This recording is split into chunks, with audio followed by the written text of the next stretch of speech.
All right, hey guys, what's up? It's your boy Alex with the Inside Scoop. So let me go ahead and show you how to set up the automator for 8-minute trader. Okay.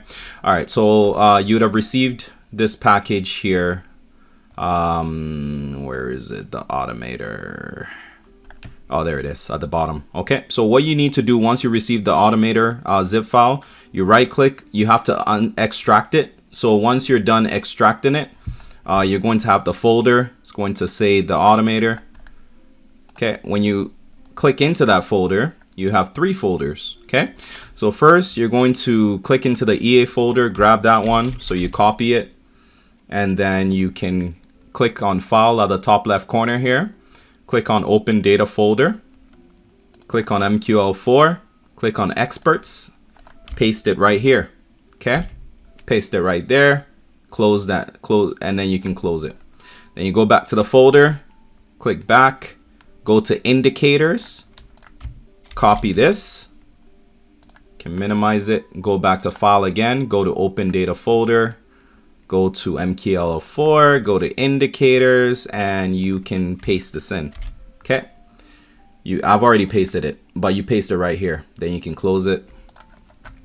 Then you go back to the folder again that I sent you. You go to templates, you can copy this template, and you can go back to file, go to open data folder, go to templates, and you can paste it right there. Okay. All right. So I've pasted it in already. All right. So then what you do is, I'm assuming that you have your chart with the signals on it. Okay. So leave that chart alone, the one that you have there that's showing you the buy and sell signals, but open another chart like it. So if you have a US 30 chart open that you want to put the signals on, you basically need 2 US 30 charts open. Okay, so I will go and open another one here, US 30. There we go. Click window and open. So now I have 2 US 30 chart windows open. If you had like a forex pair like USJPY, you need to have 2 USD JPY charts open. Okay, and I'll show you why. So one will show you the signals, and then the other one will be the automation part. Okay, so that's why you always need 2 of the same charts open. So what you do from here is you click this here to open up your navigation folder thingy here. Then you're going to look for you will look for indicators. So you click the plus sign next to indicators. If it's not expanded, you need to expand it. And then you're going to select the get chart ID one, right? The one that says get chart ID. If you don't see it here, just right click anywhere here and click refresh, and then you should be able to see it. All right. So once you see get chart ID, you double click it, and then you click OK. That's all you need to do. You're gonna get a pop-up here that says chart ID, blah blah blah. You just click on OK on it. Then you go to the second chart which you have open. Okay, make sure it's on the same time frame. So this one was on 5-minute time frame, so I'll make sure this one's also on 5-minute time frame. And I'm gonna click here on my templates and select plain.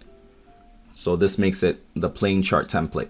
Now what I'm going to do is I'll scroll down to where it says expert advisors and hit the plus sign if you don't see it expanded, and I'm looking for the automator. Okay, so I drag and I put that on, and then I go to inputs over here, and what I'll do is where it says work on chart ID, I'm just gonna go ahead and paste that right in there. Okay, there we go. So I've got it pasted right in there. Okay.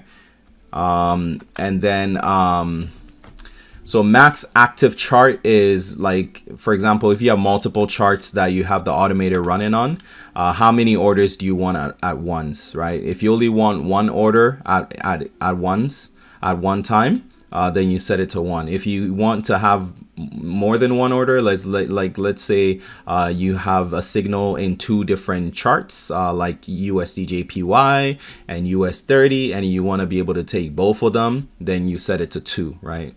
But if you set it to 1, then it will only take 1 signal at a time. Okay, magic number, leave that alone. You don't have to touch that. And then work on here is where you can specify the direction. So both means that it will take both buy and sell. But if you want to specify a particular direction, as I explained in my last video, you wanted to just take buys, you can double click this and select just buys, or double click this and select just sells, right? Whatever you want to do there. Okay. All right.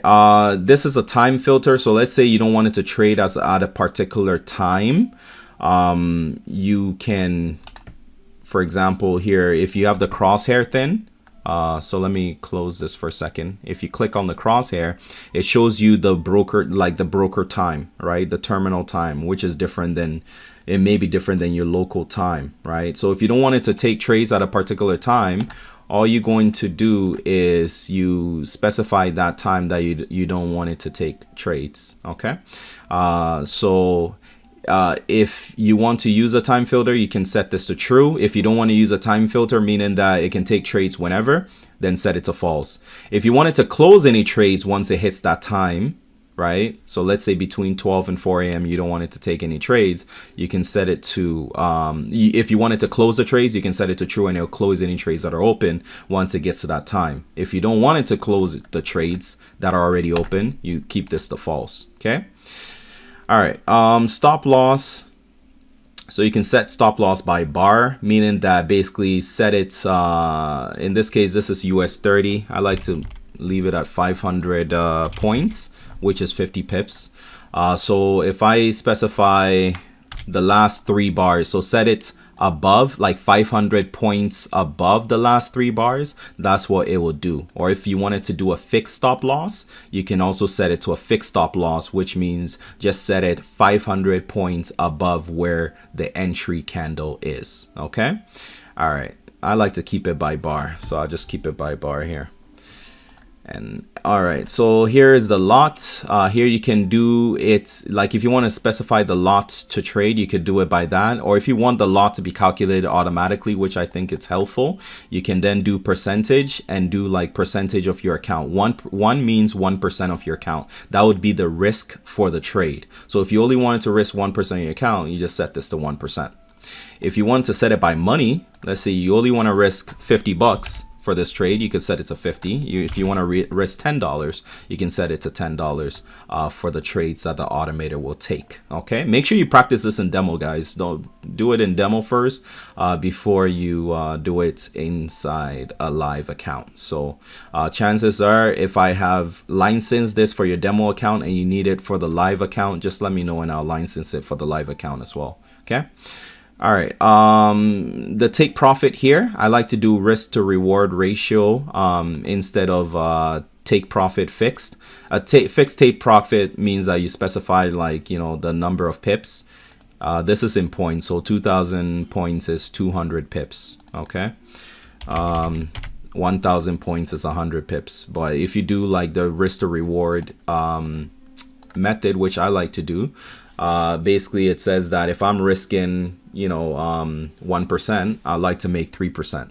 That's what this is basically. If I set it to 3, you could even set it to 5, you could set it to 10, whatever you want. Okay. Use move TP. You can ignore this, you don't really need to use this, so just ignore it. Move take profit, sorry, trailing stop. Trailing stop is pretty much like, I hope you know what a trailing stop is, but if you don't, pretty much you can trail your stop loss. So you can say, like, for example, if price is 40 pips in my favor, move the stop loss to 30 pips up, right? So then if it comes down 10 pips, it'll hit my stop loss and I'll be in profit. So it basically slides your stop loss up closer to where price is, so you secure your profits. Okay. So if you wanted to use that, you set that to true, and you can set the trigger and you can set how much it should trail by. Okay. Break even is kind of like the similar thing, but it just means, like, for example, if price is 44 pips in my favor, move my stop loss to 17 pips. So this is an example. So if you want to use that as well, you can set that to true. But pretty much these two are optional. If you know what you're doing and you want to use those, you can go ahead and use those. So that's pretty much it. So once I click on OK, you see that when you get this, that means it's working. This is the manager chart. Please don't include any indicators on this chart. Just leave it the way it is. Okay. Don't add any indicators to this chart. Okay. It shows like if the time filter is enabled, meaning don't take trades between a particular time. It'll show it here, and then it will show you know, the cells, you know, that is looking for example, or what the last signal was. Yeah, the last signal was a sell signal, so it's just telling me the last signal was a sell signal. Okay. All right, so that's pretty much it to how to, you know, use the automator. So right now it's set. So the next signal that comes through here, then the automator will go ahead and take that signal. Just give it some time, because it's 5-minute bars. It may take like, you know, 2 to 3 minutes or 2 minutes to execute the trade.